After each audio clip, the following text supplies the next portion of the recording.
Hi, and welcome to the Quipster Film Review Podcast. My name is Vince Leo. I am the author of the film review website, Quipster.net.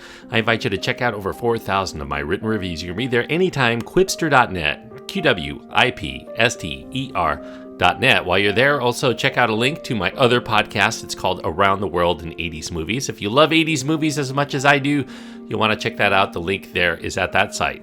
Quipster.net is where to go. Today I'm going to be looking at a film called Pet Sematary. It's actually a remake of a film that was an adaptation of a Stephen King novel. It's an R-rated film. It does have horror, violence, bloody images, and some language. The runtime is an hour and 40 minutes. Jason Clarke is the main star. Amy Seimetz, John Lithgow, and Jete Laurence also appear in the film. The directors are Kevin Kolsch and Dennis Widmyer. The screenplay is credited to Matt Greenberg and Jeff Bueller.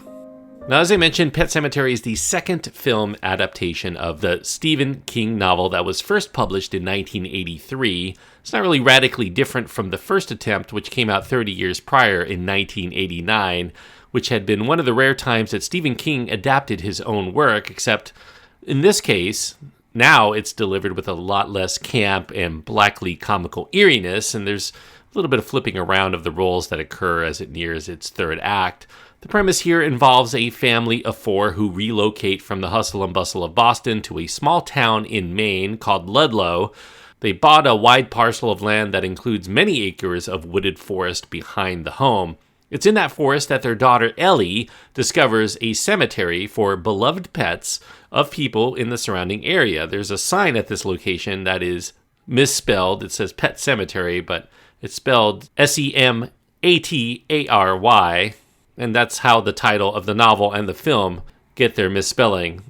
The burials there go back decades, including one belonging to the elderly neighbor named Judd, played by John Lithgow. It turns out that this new family may actually need use of this cemetery. Their kindly kitty named Church gets run over, and it causes the father, Lewis, played by Jason Clarke, to have to bury the poor kitty, although he can't really bring himself to tell Ellie and break her heart. Now, Judd, the neighbor, doesn't want to see that happen and suggests burying Church in a special place he knows about that's far deeper into the woods. And lo and behold, once that kitty is buried, the next day, Church is back, but it's clear he's not quite himself anymore. That's the basic setup. I guess you can kind of see where things go from there, especially if you know that this is a horror film.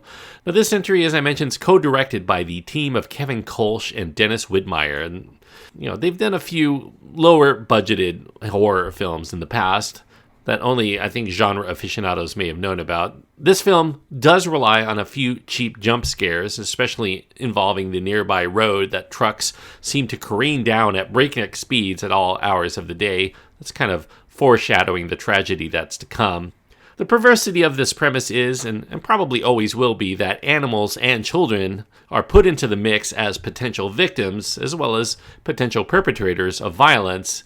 Some people in the audience may find that a little bit more uncomfortable to watch than most films in this genre.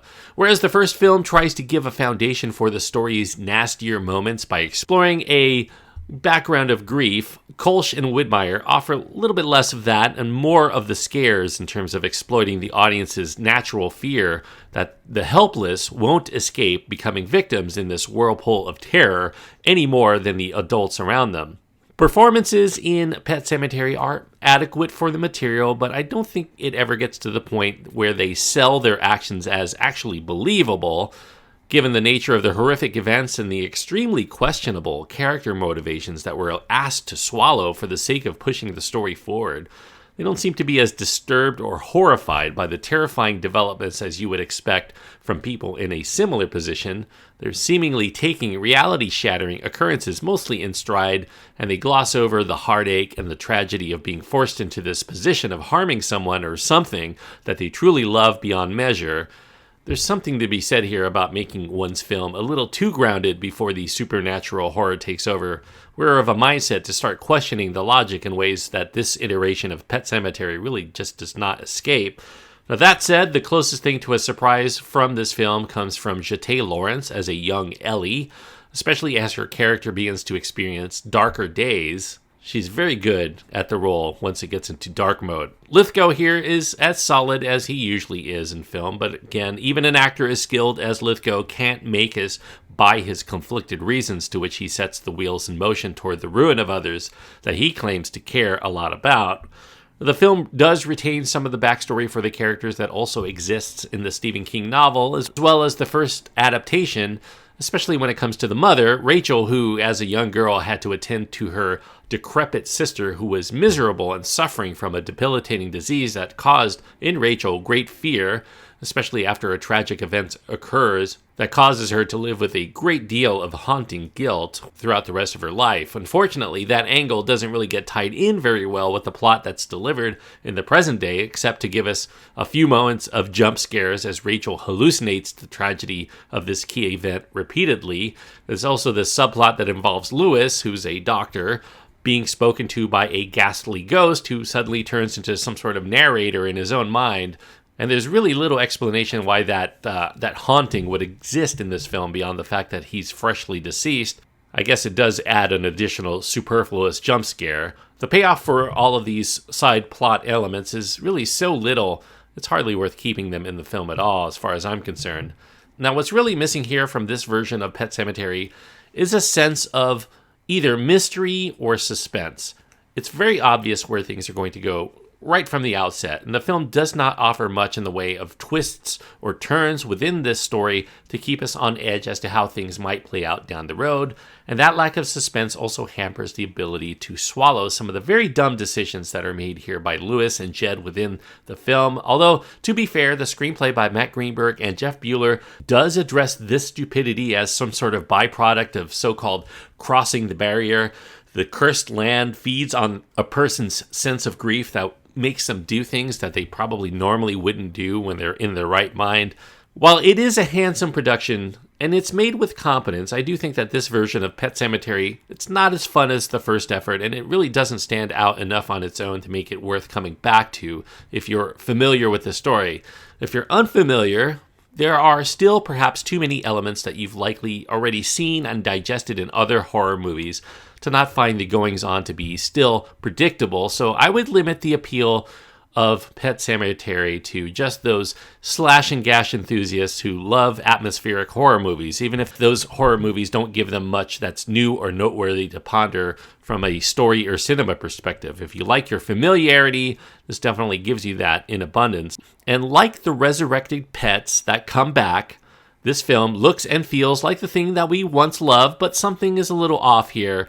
It keeps us at a distance to truly embracing it. As the tagline to this movie says, even if it means resurrecting already told stories to a modern audience, sometimes dead is better, even dead properties such as Pet Sematary. So it's not a film that was unwatchable, but I definitely think that it could have been a lot better. I prefer the first version of this film. I have not read the original Stephen King story, but I do think that you're probably in better hands, either reading the book or at least watching the first film. This one, I'm going to give it 2.5 stars out of 4. 2.5 stars on my scale means that I do think it had the tools, it had the talent here to actually be a worthwhile film for most people. However, it falls short here because of that predictability, and the implausibility of the motivations of the characters here are just a little bit too much for me to not feel bothered by throughout. And I think that a lot of people who are sensitive to that will probably feel that way as well. So 2.5 stars is the best I can give Pet Sematary, the 2019 version. Thanks everyone for listening. I hope that you enjoyed this review. If you want to get this review in text form, or you want to read my review of the 1989 version of Pet Sematary, I do encourage you to check that out. It's at my website, quipster.net. And until next time, thanks everyone, and please enjoy your time anytime you get to go to the movies.